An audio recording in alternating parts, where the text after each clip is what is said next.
Reporter channel ഒന്നാം സ്ഥാനത്ത് നിൽക്കുന്ന ചാനൽ തന്നെ തീർച്ചയായിട്ടും. കാരണം അവർ 5 ആളും ഒന്നിനൊന്ന് മെച്ചാണ്. അതിന് തീർച്ചയായും രാവിലെ മുതൽ ഫുള്ളായിട്ട് കണ്ടിട്ടുണ്ടായിരുന്നു.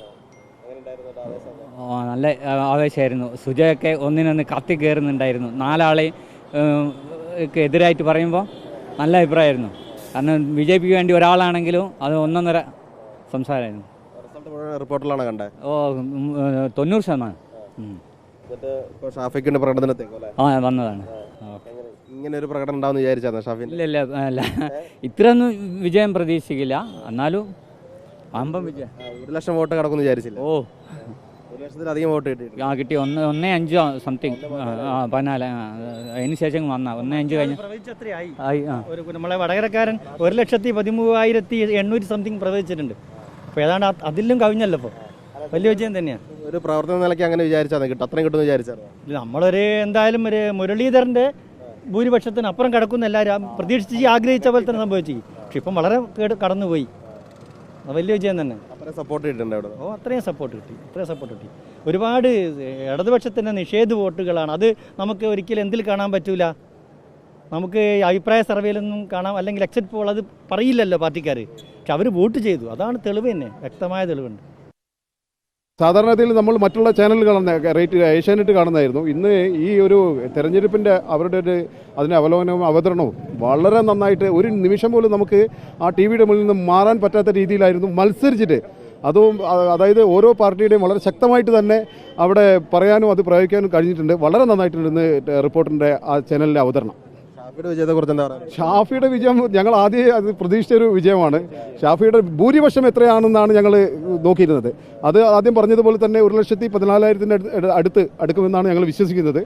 തീർച്ചയായിട്ടും നല്ലൊരു വിജയമാണ്. ജനാധിപത്യത്തിൻ്റെ വിജയമാണ്, മതേതരത്തിൻ്റെ വിജയമാണ്. തീർച്ചയായിട്ടും വടകരയിൽ ഷാഫിയെ പോലുള്ള ഒരു കാൻഡിഡേറ്റ് ആവശ്യം അത് നിറവേറ്റിയിരിക്കുന്നു. നമ്മൾ ഇലക്ഷൻ്റെ തൊട്ട് മുമ്പേ തന്നെ പറഞ്ഞിട്ടുണ്ട്, ഇവിടെ ഒരു ഏകപക്ഷീയ മത്സരമാണ്, തികച്ചും ഏകപക്ഷീയമാണ്. ഷാഫി പറമ്പിലിന് ഒരു എതിരാളിയെ ആയിരുന്നില്ല ശൈലജ ടീച്ചർ. ഞങ്ങൾക്ക് തുടക്കത്തിലെ ട്രെൻഡ് എത്രയോ കാലമായിട്ടുള്ള ഒരു 6-7 ഇലക്ഷനിൽ തുടർച്ചയായിട്ട് മണ്ഡലം പ്രസിഡന്റ് സ്ഥാനത്തും അതല്ലാതെ മറ്റുള്ള രീതികളിലൊക്കെയുള്ള പോസ്റ്റൊക്കെ ഇരുന്നിട്ട് വർക്ക് ചെയ്ത ഒരാളാണ് ഞാൻ. അപ്പോൾ നമുക്ക് ട്രെൻഡ് മനസ്സിലാക്കാൻ പറ്റും. കഴിഞ്ഞ തവണ KM മുരളീധരൻ വന്നപ്പോൾ ഉണ്ടായിരുന്ന ട്രെൻഡിനേക്കാൾ വലിയൊരു ട്രെൻഡ് ഈ തവണ ഉണ്ടായിട്ടുണ്ട്. അപ്പോൾ ഞങ്ങളെ സംബന്ധിച്ചിടത്തോളം 1 ലക്ഷത്തിൻ്റെ മുകളിലേക്ക് എത്ര പോകും എന്നുള്ളത് മാത്രമാണ് ഒരു ആശങ്കയുണ്ടായിരുന്നത്. പരാജയം എന്നുള്ള സാധനം ഞങ്ങൾ ചിന്തയിൽ പോലും ഇല്ല, അപ്പോഴും ഇല്ല. ഇലക്ഷൻ്റെ ഒരു ആദ്യഘട്ടം ഷാഫി പറമ്പിൽ സ്ഥാനാർത്ഥി വന്ന് ഷാഫി പറമ്പിലെ എൻട്രി കഴിഞ്ഞ് വന്നിറങ്ങിയപ്പോൾ വിജയം ഉറപ്പിച്ചതാണ്. സംശയം എന്താണ്? അപ്പോഴും ഞങ്ങൾ 1 lakh പ്ലസ്, അത് അതിൻ്റെ മുകളിലേക്ക് എത്ര പോകും എന്നുള്ള ആശങ്ക മാത്രമേ ഉണ്ടായിരുന്നുള്ളൂ. താഴോട്ടേക്ക് ചില ചാനലുകളൊക്കെ ഷാഫി പറമ്പിൽ പരാജയം ഒക്കെ പ്രഖ്യാപിച്ചു. അപ്പോൾ എക്സിറ്റ് പോൾ അത് പരാജയം പ്രഖ്യാപിച്ചു എന്നുള്ളത്. അതിനേക്കാളും ഞങ്ങൾ ഭീകരതയോടെ കണ്ടത് ഒരു പ്രധാനപ്പെട്ട ഒരു ചാനലിൽ അവസാനം കൺക്ലൂഷനിൽ വന്നൊരു വാക്കുണ്ട്, ഷാഫി പറമ്പിൽ പരാജയപ്പെടുകയാണെങ്കിൽ അത് മതേതരത്വത്തിൻ്റെ വിജയമാണ് എന്നുള്ള രീതിയിൽ ഒരു പ്രധാനപ്പെട്ട ചാനലിൽ ഒരു വ്യക്തി സൂചിപ്പിച്ചു. അത് വളരെ ഭയാനകമായ സാഹചര്യമാണ്. പൊതുസമൂഹത്തിൽ വർഗീയത പുലർത്തുവാൻ വേണ്ടിയിട്ട് ബോധപൂർവമുള്ള ശ്രമം ഞങ്ങളുടെ എതിരാളികൾ വെച്ച് പുലർത്തുമ്പോൾ അതേ ശ്രമത്തെ അതേ വാക്കുകളിലൂടെ ഒരു ചാനലിൻ്റെ പ്രധാനപ്പെട്ട ചർച്ചയിൽ പങ്കെടുത്തൊരു വ്യക്തി അവസാനം പറയുന്നൊരു വാക്കാണ്. അദ്ദേഹം കൺക്ലൂഡ് ചെയ്യുന്നത് അങ്ങനെയാണ്, ഈ തിരഞ്ഞെടുപ്പിൽ വടകരയിൽ ഷാഫി പറമ്പിൽ പരാജയപ്പെടുകയാണ് എങ്കിൽ അത് മതത്തിനതീതമായി ജനം ചിന്തിച്ചു മതേതരത്വത്തിൻ്റെ വിജയമാണ് എന്ന്. യഥാർത്ഥത്തിൽ ഷാഫി പറമ്പിൽ വിജയിച്ചതാണ് മതേതരത്വത്തിൻ്റെ വിജയം. ഷാഫിയുടെ കിട്ടിയ വോട്ട് എന്ന് പറയുന്നത് ഹിന്ദുവും മുസൽമാനും ക്രിസ്ത്യനും എല്ലാ മതത്തിലും പെട്ട ആളുകൾ, ജാതിക്കും മതത്തിനും അതീതമായിട്ട് ഒരു കൃത്യമായ വിഷണറിയുള്ള ഒരു ചെറുപ്പക്കാരൻ എന്നുള്ള ഷാഫിക്ക് വേണ്ടിയിട്ട് ചെയ്തതാണ്.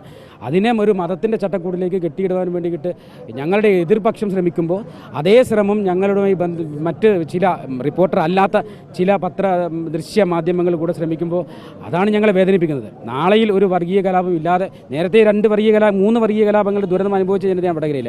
തലശ്ശേരിയിലെ കലാപവും നാദാപുരത്ത് 2 കലാപവും 100-100 ആളുകൾ മരണപ്പെട്ടിട്ടുണ്ട് 2 കലാപങ്ങളിൽ. പള്ളികൾ 36ഓളം പള്ളികൾ തകർക്കപ്പെട്ടിട്ടുണ്ട്. അങ്ങനെയുള്ള ഒരു കലാപത്തിൻ്റെ അന്തരീക്ഷത്തെ സർവൈവ് ചെയ്തിട്ട് സമാധാനത്തിലേക്ക് വന്ന ജനതയാണ് വടകരയിലും തലശ്ശേരി ഈ ഭാഗങ്ങളിലും നാദാപുരത്തൊക്കെ ഉള്ളത്.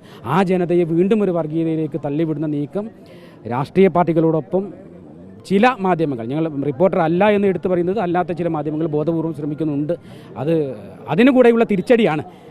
മതേതരത്വം സംരക്ഷിക്കുവാൻ വേണ്ടിയിട്ടുള്ള വിജയമാണ് ഷാഫിയുടേത് എന്നാണ് ആധികാരികമായിട്ട് ഈ പ്രദേശത്തെ ജനാധിപത്യ വിശ്വാസികൾക്ക് പറയാനുള്ളത്.